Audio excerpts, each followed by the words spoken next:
بندوں پر اعتماد کرنا چھوڑ دیں، اللہ پر اعتماد کریں۔ ایک اعتماد ہے اللہ کے نیک بندوں کا، دعاؤں کا اعتماد، نسبتوں کا اعتماد، اس کی بات نہیں کر رہا میں، دنیا داروں، سیٹھوں، نوابوں، جاگیرداروں پر اعتماد کی بات کر رہا ہوں۔ اعتماد خلق چھوڑ دیں، اعتماد خالق کریں۔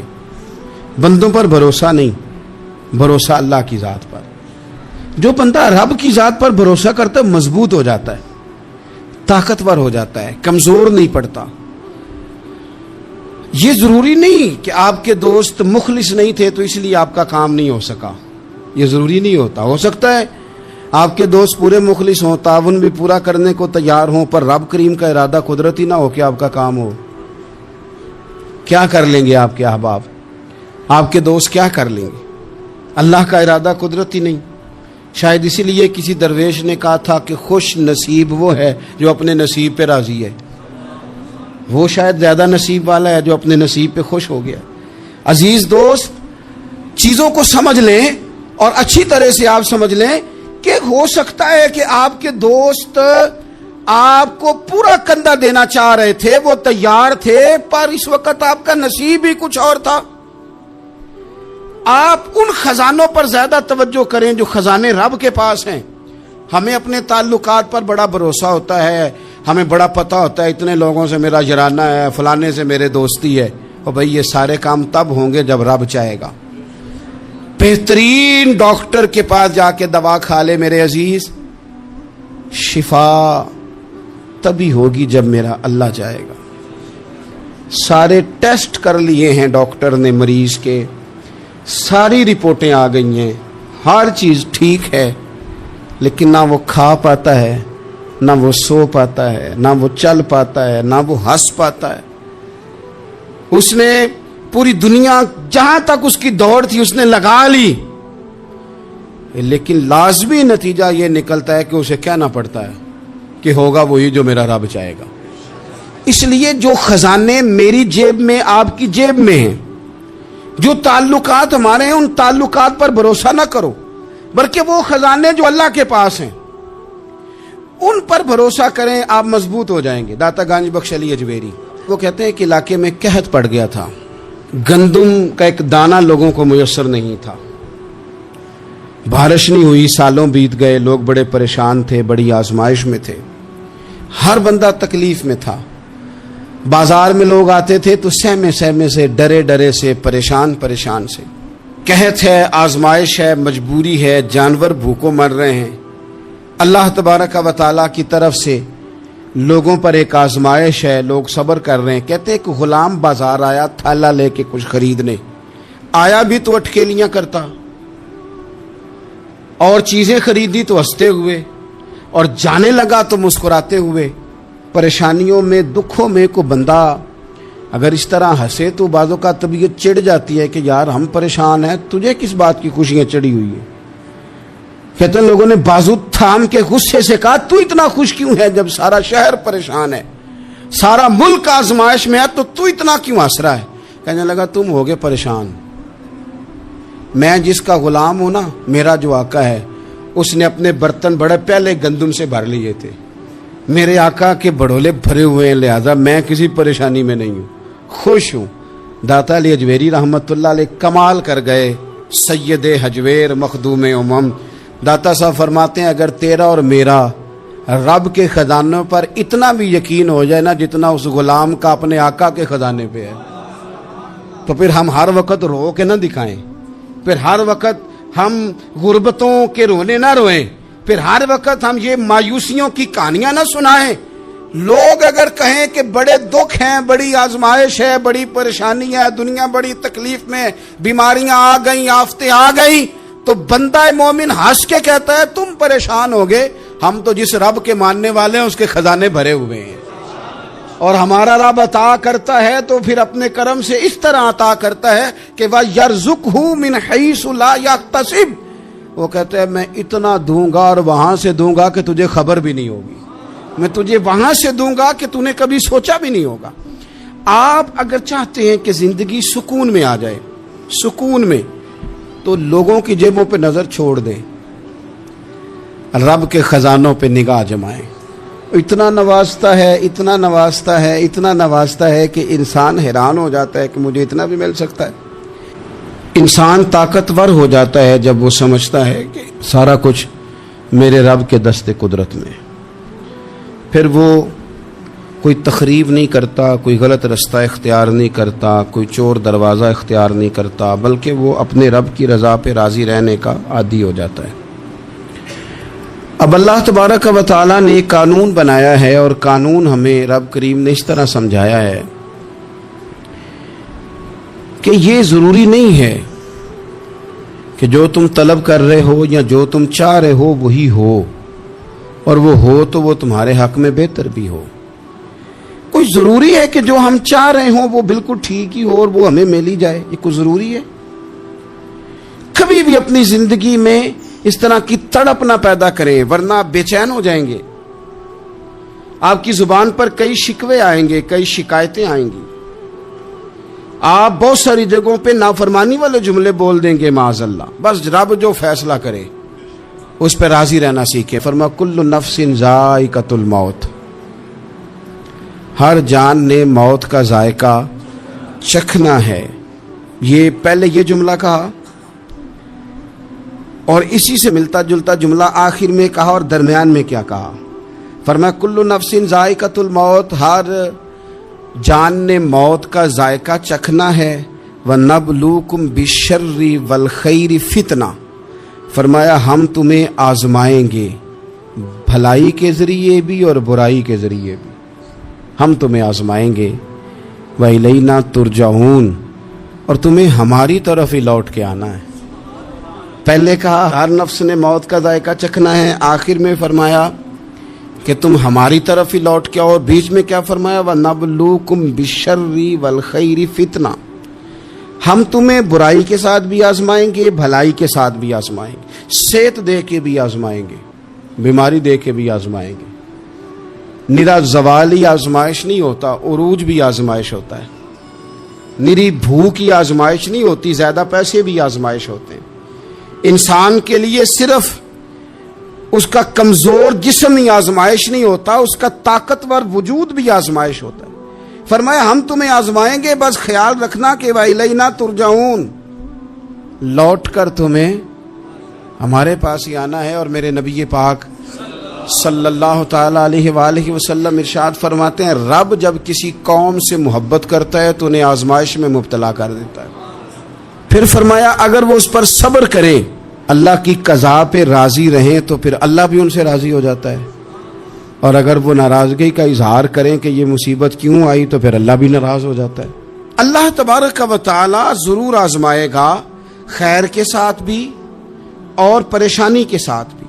انسان پریشان اس وقت ہوتا ہے کہ جب وہ محنت کرتا ہے تو وہ کہتا ہے نتیجہ میری مرضی کا آنا چاہیے، یہ اس کا سب سے بڑا نقصان ہے۔ آپ رزلٹ کبھی اپنی مرضی کا نہ مانگیں، یہ دعویٰ ٹھیک نہیں۔ بہت سارے لوگوں کو جانتا ہوں جو کہتے ہیں میں بندہ بھی ٹھیک ہوں بھی دیانتدار، محنت بھی بڑی کرتا ہوں، توجہ بھی میری پوری ہے، پر پھر بھی معاملہ صحیح کیوں نہیں ہوتے؟ تو میں کہتا ہوں پہلی باتیں ساری ٹھیک تھی، آخری والی غلط ہے۔ اس لیے کہ محنت آپ کریں ساری، پر بندے نے رہنا تو بندہ ہی ہے نا۔ ساری محنت کر کے آپ کبھی اس نقطے کو سمجھ جائیں نا کہ 950 سال نبیوں نے تبلیغ کی، ہزار سال انبیاء نے تبلیغ کی، انبیاء نے، رب کے تربیت یافتہ لوگوں نے تبلیغ کی، 2 لوگوں نے کلمہ پڑھا، 4 لوگوں نے کلمہ پڑھا، لیکن میں آپ کو دیانتداری سے بتاتا ہوں کہ وہ کامیاب ہو کے گئے دنیا سے۔ انبیاء کامیاب ہوئے، کیوں؟ اس لیے کہ رب نے انہیں کہا تھا جا کے پیغام دینا ہے، یہ نہیں کہا تھا کہ بندوں کا بدلنا بھی ضروری ہے۔ ہمارے بچے پتہ کیا کرتے ہیں؟ وہ فٹافٹ نہ پریشان ہو جاتے ہیں۔ نبیوں کے ذمہ تبلیغ کرنا ہے، یہ ان کا ذمہ نہیں کہ لوگ ضرور ہی کلمہ پڑھیں۔ ہدایت تو رب کریم کے دستے قدرت میں۔ انبیاء خلوص سے، للہیت سے جدوجہد کرتے رہے، لیکن انہوں نے یہ نہیں کہا کہ مالک اتنی محنت کی ہے بندے ٹھیک ہی نہیں ہوتے، یہ نہیں کہا انہوں نے، اس لیے کہ جو ان کی ڈیوٹی تھی انہوں نے ڈیوٹی صحیح کی۔ ہم نے اپنی ڈیوٹی کرنی ہے. پریشان اس وقت ہوتے ہیں جب نتیجہ اپنی مرضی کا مانگتے ہیں. نتیجہ نہ اپنی مرضی کا مانگے, رزلٹ نہ اپنی مرضی کا مانگے. اور جناب پیر صاحب میں فلانا وظیفہ بھی پڑھتا ہوں, فلانا وظیفہ بھی پڑھتا ہوں, فلانا وظیفہ بھی پڑھتا ہوں, دل نہیں صاف ہوتا. تو میں نے کہا یہ تو اللہ نہیں کر رہا ہے. آپ ڈیوٹی کریں, آپ کام کریں جو آپ کے ذمے لگایا گیا ہے, اس میں وہ قضا نہ کریں آپ. باقی اللہ تعالیٰ کرم نوازی فرمائے گا. دیکھیں ایک بادشاہ تھا, اس کی سلطنت میں نا وہ قوم بنانا چاہتا تھا. ہمارے بادشاہ, ہمارے حکمران قومیں نہیں بناتے, لوگوں کو اپنے حق میں قائل کرتے ہیں. اس لیے کبھی بھی ہمارے ملک میں قومی سوچیں عام نہیں کی جاتی, ذاتی سوچیں عام کی جاتی ہیں. ملی باتیں نہیں کی جاتی, ذاتی باتیں کی جاتی ہیں. وہ چاہتا تھا کہ میری قوم بن جائے. اس کا ایک ہیرا سلطنت میں سے گم ہو گیا, تو اس نے اعلان کیا, اس نے کہا کہ جو بندہ ہیرا تلاش کر کے لائے گا اسے انعام دوں گا. ساری قوم نکل کھڑی ہوئی ہیرا تلاش کرنے پر. ادھر بھی لوگ گئے, ادھر بھی لوگ گئے, خشکیوں میں, دریاؤں میں, جہاں جہاں جس کی پہنچ تھی, جنگلوں میں, وادیوں میں, گھروں میں, بستیوں میں لوگوں نے ڈھونڈا. ساری قوم ایک ہیرا تلاش کر رہی ہے. بالآخر سب لوگ جمع ہو گئے ایک میدان میں. ایک بندہ اوپر چڑھا, بادشاہ کے پاس, وہ اونچی جگہ پہ کھڑا تھا. اس نے کہا جناب یہ ہیرا مل گیا ہے. اب جب ایک کو ہیرا مل گیا تو باقیوں کے چہرے اتر گئے کہ یہ کامیاب ہوا, ہم ناکام ہوئے. بادشاہ چونکہ ان کی تربیت کے لیے یہ کام کر رہا تھا, اس نے کہا تمہارا کیا خیال ہے کہ اس ہیرے کے بغیر میرا گزارا نہیں تھا؟ کہ تمہارا کیا خیال ہے کہ ہیرا میری سلطنت سے نکل گیا تو مجھے زوال آ جائے گا؟ اس نے کہا یہ تو ایک ہیرا ہے. اٹھا کے پھینکا, دیوار کے ساتھ لگا, ہیرا ٹوٹ گیا. اس نے لوگوں سے کہا تمہارے چہرے اترے ہوئے ہیں, میں تمہیں ایک بات سمجھانا چاہتا ہوں, ہیرا ایک ہی تھا, ایک ہی بندے کو ملنا تھا. میں نے انعام کا اعلان تو یہ کیا تھا نا کہ جو ہیرا ڈھونڈ کے لائے گا اسے انعام دوں گا, لیکن اب میں تمہیں بتاتا ہوں کہ میں تم سب کو انعام دوں گا. اس لیے کہ ہیرا ایک تھا, ملنا ایک کو ہی تھا, سب کو مل سکتا نہیں. لیکن انعام اس لیے سب کو دوں گا کہ ہیرا ڈھونڈنے پر انعام نہیں دے رہا, میں کوشش کرنے پہ انعام دے رہا ہوں. کہ تم نے کوشش تو کی, تم نکلے تو صحیح, جدوجہد تو کی. کچھ لوگ کہتے ہیں کہ ہمیں ہیرا مل بھی جائے. اور خدا کے بندے ہیرا ایک ہے, ہیرا ملنا کمال نہیں, محنت کرنا کمال ہے. ہم نہ تیار نہیں ہوتے. اللہ فرماتے ہیں میں نے آزمانا ہے, میں نے آزمانا ہے. تم نے سفر جاری رکھنا ہے, لیکن یہ ضرور یاد رکھنا کہ وَإِلَيْنَا تُرْجَعُونَ, لوٹ کے تمہیں میرے پاس ہی آنا ہے, تم نے لوٹ کے ادھر آنا ہے. اس بات کو ذہن میں رکھنا. حضرت عبداللہ بن عباس رضی اللہ تعالیٰ عنہ اس حدیث کے راوی ہیں. الموجم الکبیر کی یہ حدیث ہے. اللہ کے پیارے رسول صلی اللہ تعالیٰ علیہ وسلم ارشاد فرماتے ہیں کہ جس بندے کو 4 چیزیں مل گئی نا, اسے اللہ تعالیٰ نے دنیا اور آخرت کی بھلائیاں عطا فرما دی. 4 چیزیں جس شخص کو نصیب ہو گئی. یا رسول اللہ کون سی؟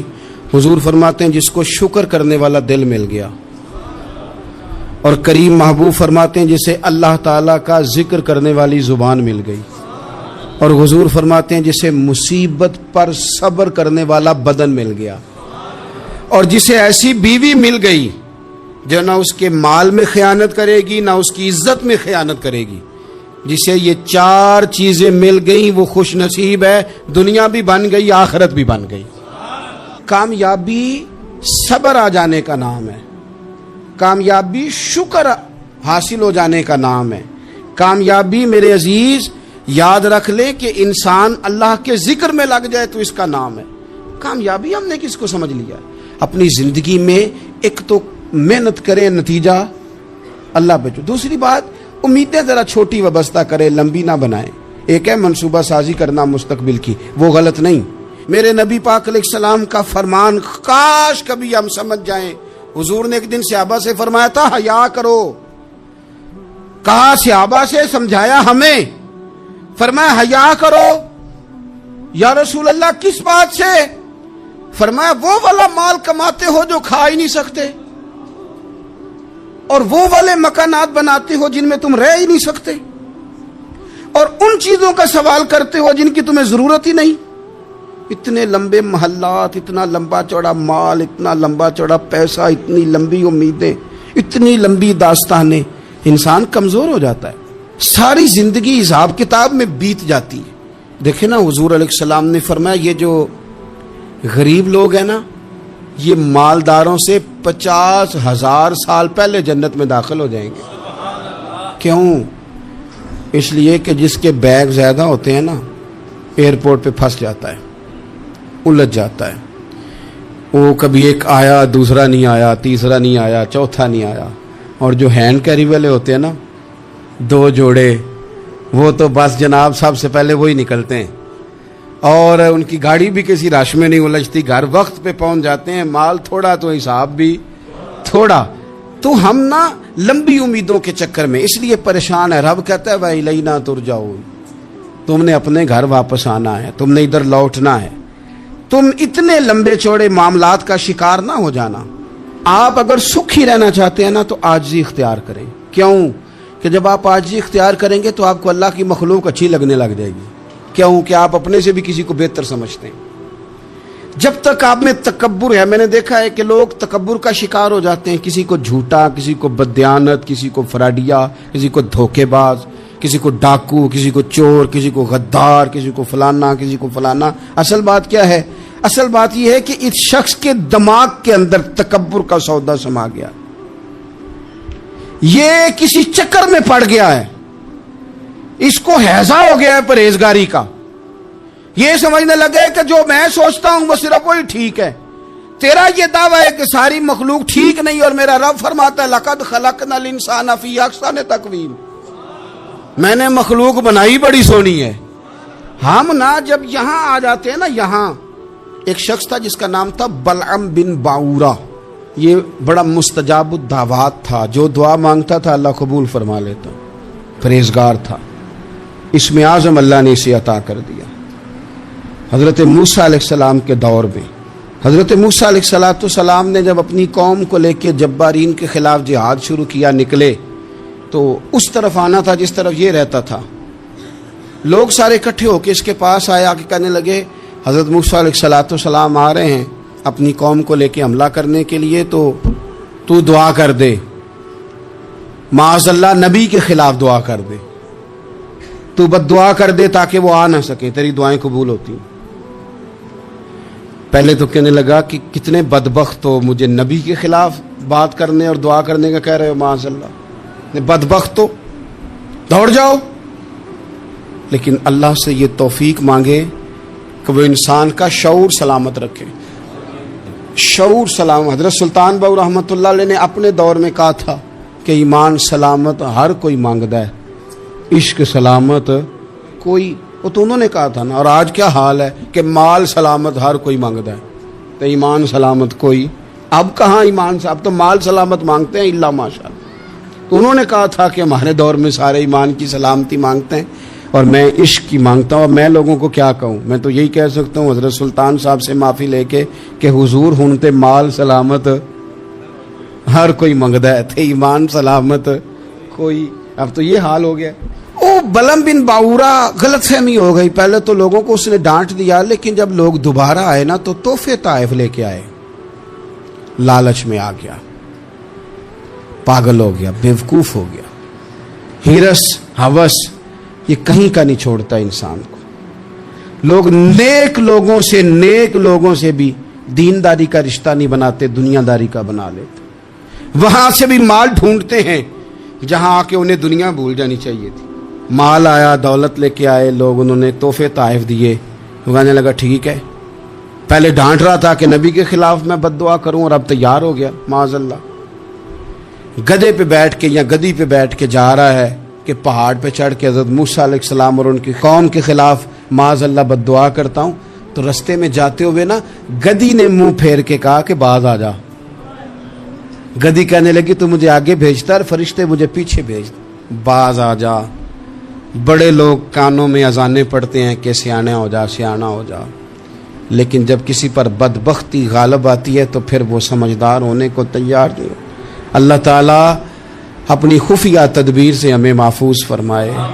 اللہ تعالیٰ ہمارے حق میں جب بھی فیصلہ کرے تو رحمت والا کرے، کرم والا کرے، آسانی والا کرے۔ چڑھ گیا پہاڑ پہ، اور پہاڑ پہ چڑھ کے جب اس نے ہاتھ اٹھائے، وہ لوگ جو بد دعا کرانے والے تھے وہ ساتھ ہی تھے، تو اپنے منہ سے لفظ نکالتا ہے حضرت موسیٰ کے خلاف، معاذ اللہ، لیکن وہ لفظ اپنی قوم کے خلاف نکلتے ہیں. وہ ان کے خلاف بد دعا کرنے چلا تھا تو چونکہ ہر چیز اللہ کے دستے قدرت میں ہے نا، تو زبان سے نکالتا کچھ ہے، نکلتا کچھ اور ہے. پھر وہ وقت بھی آیا کہ زبان لٹک گئی، سینے پہ آ گئی، عذاب آ گیا اللہ کا، تباہ ہو گیا اپنی قوم سمیت. اپنی زندگی میں یاد رکھ لے اچھی طرح، ہرس، ہوس، تکبر، غرور، وہ کسی چیز کا بھی ہو، وہ انسان کو لے ڈوبتا ہے. اگر آپ زمین پہ کھڑے رہ کے لوگوں کو دیکھیں گے تو کچھ لوگ اگر آپ کو اپنے برابر نظر آئیں گے نا قد میں، تو کچھ انشاءاللہ بڑے بھی نظر آئیں گے. ہم نے لسٹیں بنا لی ہیں کہ کون کون کتنا غلط ہے. ہم نے ہر ایک کے بارے میں 2-4 باتیں یاد کر لی، فلانا اتنا خراب ہے، فلانا اتنا اور فلانا اتنا. اس کا نقصان یہ ہوا ہے کہ اللہ کی خوبصورت مخلوق، خوبصورت رنگوں میں ہم نے حالات خراب کر لیے ہیں. اگر ہم چاہتے ہیں کہ ہمارا دل سکون میں آئے، قرار میں آئے، تو زندگی عاجزی والی، انکساری والی، اللہ تبارک و تعالیٰ کی بات. میں اکثر کہتا ہوں کہ نبی پاک صلی اللہ تعالیٰ علیہ وآلہ وسلم نے کتنی شانیں بیان کی، حضرت عمر فاروق کتنی عظمتیں حضور نے ان کی بیان کی. جب ان کا وصال ہونے لگا نا، ان کو زخم لگا تو لوگ ان کی تعریفیں کرنے لگے. اب ان کو بھی پتا تھا کہ میری عظمت میں حضور نے کیا کچھ بیان کیا ہے. لوگ ان کی تعریف کرنے لگے، امیر المومنین آپ کو یہ کمال حاصل ہے. تو حضرت عمر فرمانے لگے دعا کرو بس میری نیکی اور بدیاں برابر برابر ہو جائیں، نیکیاں اور بدیاں برابر ہو جائیں. میں کسی درجے کا خواہش مند نہیں، بس یہ چاہتا ہوں کہ یہ عاجزی کا حسن دیکھیں، انکساری کا یہ درجہ دیکھیں. فرماتے ہیں بس یار معافی دے دے نا، وہ معاف کر دے، پھر تو بات بن گئی. میں جلسوں پہ، اجتماعات پہ جاتا ہوں تو ایک رواج بن گیا ہے، لوگ بڑی بڑی قطاروں میں پھول لے کے کھڑے ہو جاتے ہیں اور گاڑیوں میں پھینکتے ہیں. تو میں اپنے سنگیوں سے کہتا ہوں کہ اگر تو قیامت میں بھی ایک پھول مل گیا نا تو پھر تو یہ سارے استقبال کام آ گئے. اور اگر وہاں کھڑا کر لیا گیا نا، صحیح حدیث میں حضور نے فرمایا ہے کہ کچھ سوالوں کے لیے بندے کو محشر کے میدان میں کھڑا کر لیا جائے گا. ان سوالوں میں سے ایک سوال یہ بھی ہوگا کہ بتا اپنے علم پر عمل کتنا کیا تھا. تو میں نے کہا اگر تو روک لیے گئے تو پھر ان پھولوں کا کیا بنے گا، پھر تو آزمائش میں آ جائیں گے. اللہم استرنا بسترک الجمیل استغفر اللہ ربی من کل ذنب واتوب الیہ. اے اللہ، جو غلطیاں یاد ہیں ان سے بھی توبہ کرتے ہیں، جو بھول گئی ہیں ان سے بھی توبہ کرتے ہیں، جو ظاہر ہے ان سے بھی توبہ کرتے ہیں، جو چھپی ہوئی ہیں تیرا اور ہمارا راز ہے ہم ان سے بھی توبہ کرتے ہیں. مالک، جہاں جہاں جس مقام پر جس لحاظ سے عمدن یا سہون بول کر، لہجے سے اور اشارے کنائے سے بھی کہیں کو تیری نافرمانی کر بیٹھے ہیں تو اس سے بھی تیری پناہ میں آتے ہیں. اپنی پناہ میں رکھیو، اپنی پناہ میں ہمیں ایمان کی موت دیجیو اور صبح قیامت اپنے محبوب کی شفاعت ہمارے حق میں قبول فرمائیو.